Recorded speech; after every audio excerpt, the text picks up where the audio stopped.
Assalamualaikum warahmatullahi wabarakatuh. Pada pertemuan ke-14, mata kuliah persamaan diferensial, kita masih membahas tentang persamaan diferensial linier tingkat n yang tidak homogen dengan koefisien konstantanya. Pada materi ini melanjutkan dua materi sebelumnya, yaitu kita masuk pada poin 4 dan poin 5 untuk metode variasi parameter dan metode singkat.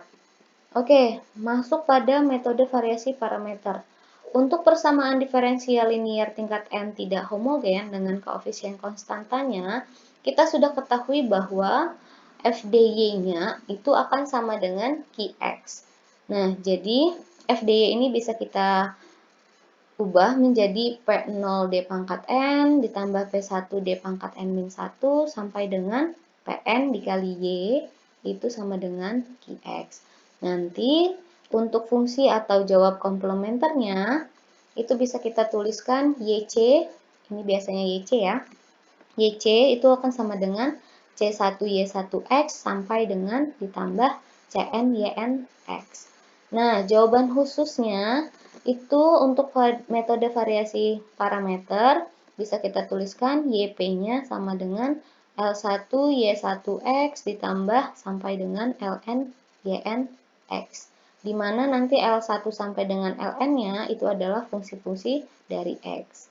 Nah, sekarang untuk metode variasi parameter, untuk nilai L1-nya sampai dengan Ln atau biasa kita sebut Li, itu ditentukan demikian sehingga kita memenuhi ini. Yang pertama nanti kita turunkan pada L1-nya terlebih dahulu.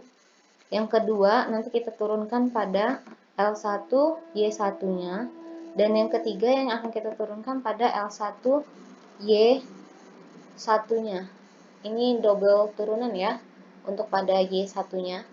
Nah, sampai dengan nanti L1 aksen Y1 pangkat N-1 sampai dengan Ln aksen Yn pangkat N-1 sama dengan Qx. Kalau yang lain nanti ini 0, nanti Qx-nya untuk yang terakhir, pada baris yang terakhir, turunan yang terakhirnya itu kita ambil dari Qx-nya.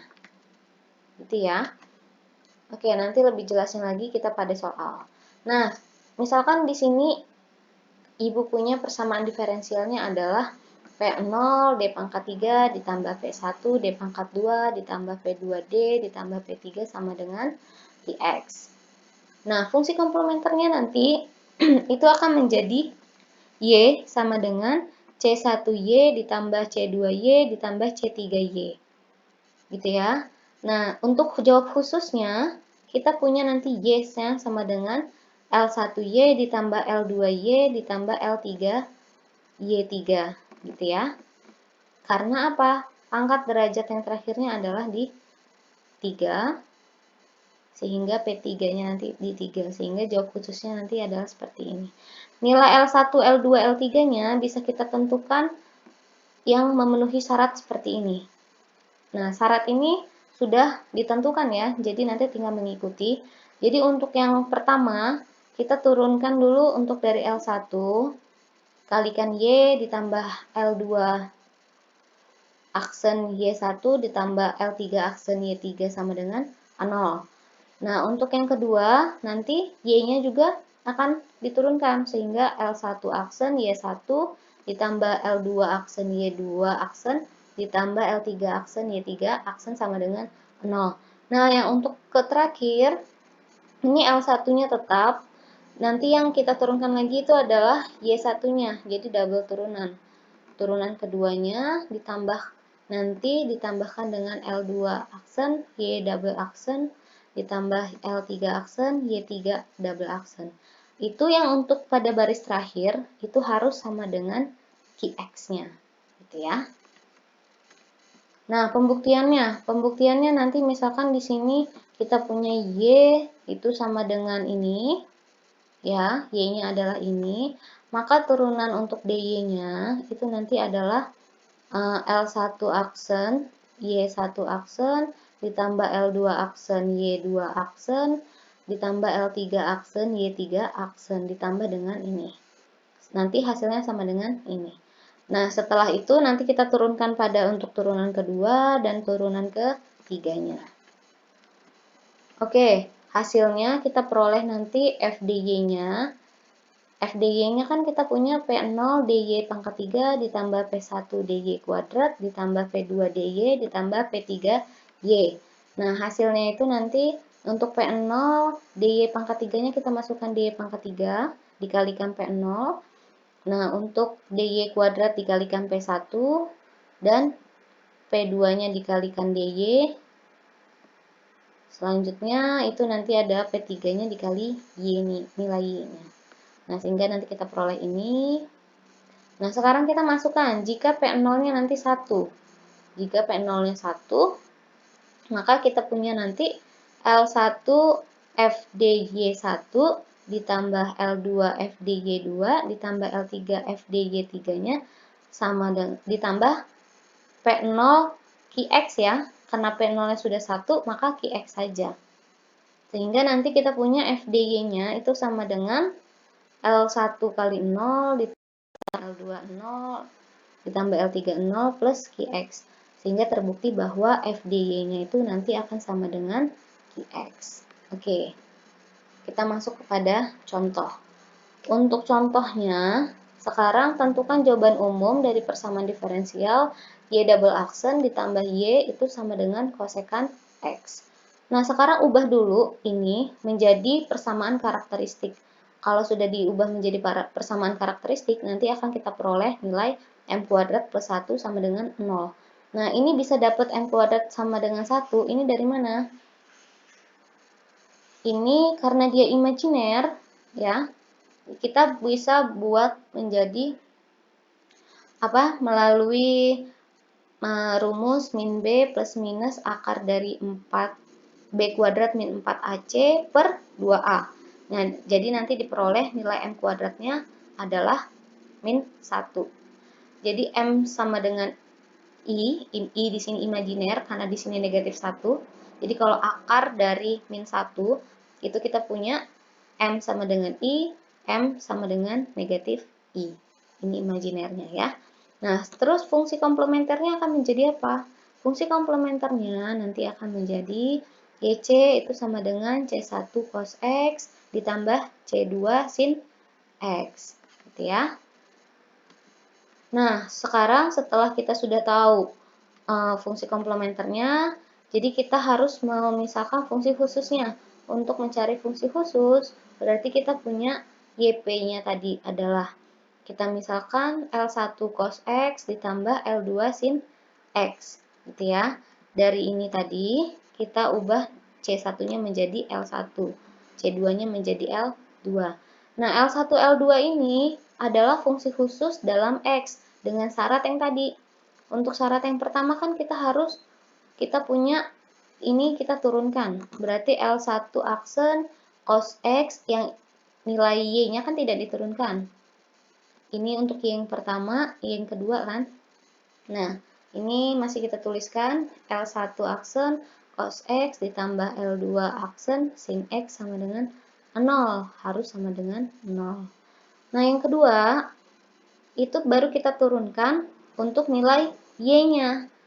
Jadi ini juga kita turunkan L1 tetap kita tulis aksen, L1 aksen, turunan dari cos X adalah min sin X. Jadi kita tulis min L1 aksen sin X ditambah dengan ini turunan dari sinnya adalah cos, sehingga kita punya L2 aksen sama dengan L2 aksen cos X sama dengan QX-nya. QX-nya tadi adalah kosekan X.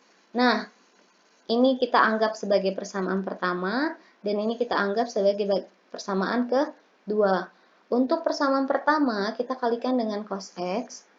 Dan untuk persamaan kedua dikalikan sin X. Agar apa? Agar kita bisa mengeliminasi salah satu dari bentuk ini.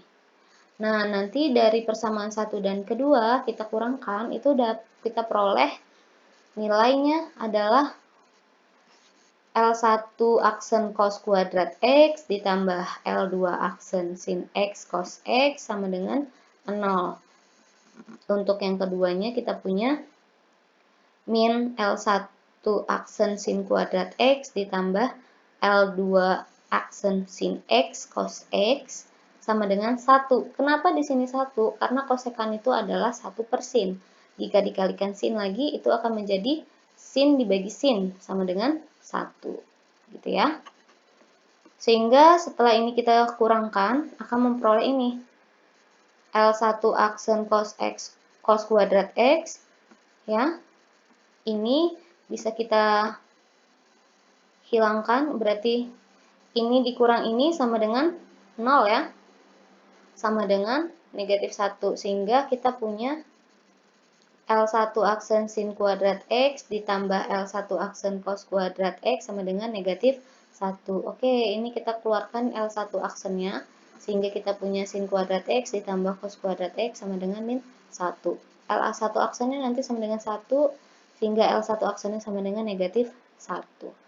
Nah, supaya L1 aksen ini menjadi L1 saja, otomatis kita akan pergunakan integral untuk mengubah dari turunan L1 aksen ini menjadi L1 saja. Oke, kita integralkan. Berarti ini kan 1 ya, nggak usah ditulis kalau 1. Berarti kita punya integral negatif ya, tadi min 1 integral. Jadi kita punyanya min integral dx. Untuk L1-nya berarti sama dengan min x. Nah, substitusikan nilai L1 aksen tadi. Ini masih L1 aksen, bukan L1-nya. L1 aksen yang sama dengan negatif 1 itu ke persamaan pertama. Sehingga nanti kita peroleh nilainya adalah ini min cos X plus L2 aksen sin X sama dengan 0. Nah, L2 aksen sin X itu sama dengan cos X. Untuk L2 aksennya berarti cos X dibagi sin X. Ya, cos dibagi sin. Berarti kita nanti punya nilai L2-nya adalah integral dari cos X dibagi sin X dx. Sehingga L2-nya adalah ln dari sin X. Gitu ya. Nah, sehingga nanti kita peroleh jawaban khususnya adalah L1 cos X ditambah L2 sin X. L1-nya tadi kan kita punya min X. L2-nya kita punya ln sin X. Tinggal kita kalikan cos, tinggal kita kalikan sin, lalu jumlahkan. Nah, jadi jawaban umum dari persamaan diferensialnya adalah Y sama dengan YC ditambah YP. Ini untuk YC, sampai dengan di sini. Ini untuk YC, dan yang ini dari negatif ini ke belakang, ini adalah YP-nya. Jadi jawaban umumnya adalah ini. Oke, kita masuk pada ini untuk tugas pertama, materinya tentang metode variasi parameter. Untuk tugas yang pertama, masuk pada metode singkat. Nah, di sini untuk metode singkat, jika kita punya FDY-nya sama dengan Qx, ada beberapa cara untuk menentukan jawaban khususnya melalui rumus-rumus ini. Yang pertama, jika Qx-nya sama dengan E pangkat AX, berarti nanti kita punya 1 per FD E pangkat AX-nya itu akan sama dengan 1 per FA E pangkat AX, di mana nanti FA-nya ini tidak sama dengan 0. Yang kedua, jika nanti ada Qx-nya sama dengan E pangkat AX dikalikan Vx, di mana Vx-nya adalah fungsi dari X, maka nanti kita punya 1 per Fd E pangkat AX-nya dikalikan Vx, itu sama dengan 1 per F dikalikan D plus A dikali E pangkat AX sama dengan dikalikan Fx. Gitu ya. Nah, untuk Qx sama dengan sin AX, nanti berarti kita punya 1 per F D kuadrat sin AX sama dengan 1 per F min A kuadrat sin AX.